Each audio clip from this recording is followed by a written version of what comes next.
ઉનાળુ વેકેશનની 35 દિવસની રજાઓ બાદ કેશોદમાં વિદ્યાર્થીઓનો કલરવ ફરી ગુંજી ઉઠ્યો છે।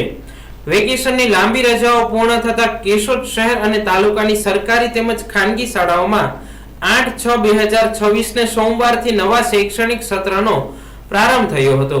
વેકેશન બાદ શાળાઓના દ્વાર ખુલતા વિદ્યાર્થીઓના કલરવથી શાળા પરિસર ફરી જીવંત બન્યા હતા। નવા શૈક્ષણિક વર્ષની શરૂઆતને લઈને વિદ્યાર્થીઓ, વાલીઓ અને શિક્ષકોમાં ઉત્સાહનો માહોલ જોવા મળ્યો હતો। કેશોદની વિવિધ સરકારી અને ખાનગી શાળાઓમાં શિક્ષણ કાર્ય નિયમિત રીતે શરૂ કરવામાં આવ્યું હતું। ખાસ કરીને સરકારી કન્યા શાળામાં ધોરણ 11 અને 12 સાયન્સ પ્રવાહમાં પ્રવેશ પ્રક્રિયા ચાલુ છે, જ્યારે કન્યા વિનય મંદિર ખાતે ધોરણ 9 અને 11 માં અંદાજે 350 જેટલા વિદ્યાર્થીઓને પ્રવેશ આપવામાં આવ્યો હોવાનું જાણવા મળ્યું છે। આ ઉપરાંત શહેરની વિવિધ ખાનગી શાળાઓમાં પણ મોટી સંખ્યામાં વિદ્યાર્થીઓના પ્રવેશ માટે વાલીઓ પહોંચી રહ્યા છે। નવા શૈક્ષણિક વર્ષને ધ્યાનમાં રાખી શાળાઓ દ્વારા જરૂરી તૈયારીઓ પૂર્ણ કરવામાં આવી છે અને વિદ્યાર્થીઓના સ્વાગત માટે વિશેષ આયોજન કરવામાં આવ્યું હતું। શાળાઓ શરૂ થતા શહેરના વિવિધ બુક સ્ટોર પર પાઠ્યપુસ્તકો, નોટબુકો અને અન્ય શૈક્ષણિક સામગ્રી ખરીદવા માટે વિદ્યાર્થીઓ અને વાલીઓની ભારે ભીડ જોવા મળી હતી।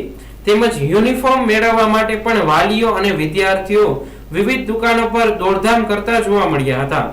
રાજ્ય સરકાર દ્વારા જાહેર કરાયેલ શૈક્ષણિક કેલેન્ડર મુજબ હવે નિયમિત શૈક્ષણિક કાર્ય શરૂ થતા આગામી દિવસોમાં અભ્યાસક્રમ, પ્રવેશ પ્રક્રિયા અને વિવિધ શૈક્ષણિક પ્રવૃત્તિઓને વેગ મળશે।